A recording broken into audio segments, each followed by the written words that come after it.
Hey, how's it going? I'm back here with a mask review. Just when you think there are no more Texas Chainsaw Massacre Part 3 masks to be had, someone comes out with a new one. And that's not a bad thing. Everyone loves a new mask, except for my wife. Um, she's asked me several times, when are you going to stop buying these things? And I tell her truthfully every time, baby, there are no more masks out there. No one makes any more. So this is it. Yay! And someone comes out with another one. And I love my wife and thank you for being understanding in it. But onto the mask. This is made by Bob Simpson. I met Bob on Facebook through a mutual friend, Cody Kersey. Shout out to him. When Bob first started sculpting it. Bob's not known for making lots of masks and mass producing masks and throwing them out there for sale. Bob's kind of like me. He finds a certain mask or costume or something and might feel like no one's really done it justice, or just wants to make his own costume in it, and from scratch pretty much every time makes his own. And that's what he did with this mask here. And the first time I saw the sculpt, I sent him a friend request and a message and said, dude, I gotta have one. I mean, you hit it on the button. And so after seeing that, and he kept me up to date with the sculpts and tagged me in them, and then sent me the first one. And with anticipation, anyone who does masks understands that when you see pictures of them, when you get the actual thing, it's probably not going to be a lot like what the pictures show. But this one is one of those rare occasions where when it does show up and you open up the box, it's better than you thought, better than you imagined.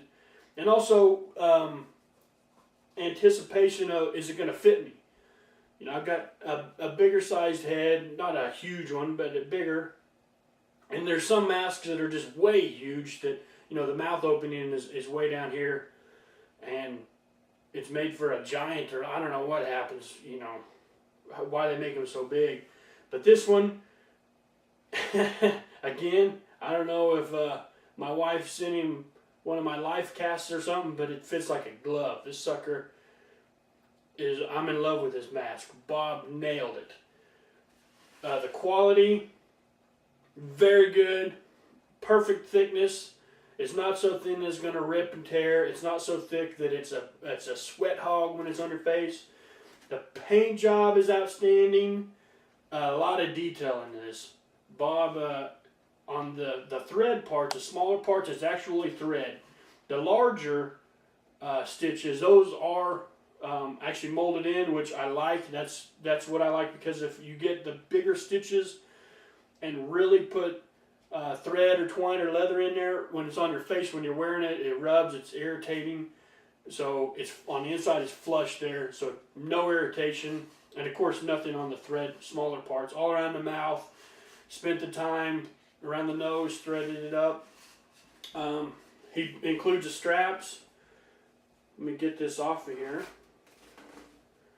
They're nice and long.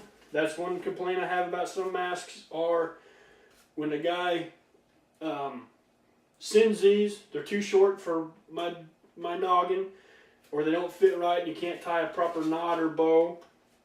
These are long. I'm telling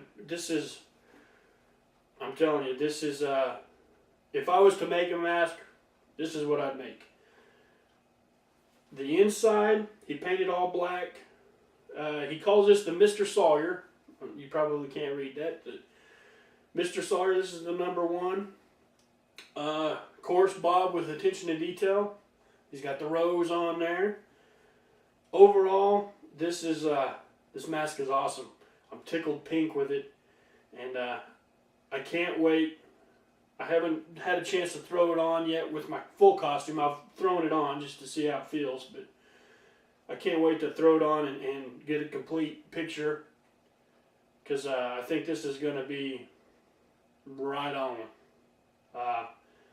Bob said he will sell these, not really for mass producing him, but anyone who wants one, you can message him and probably pick one up. He is going to make a few, he said, for people that want them.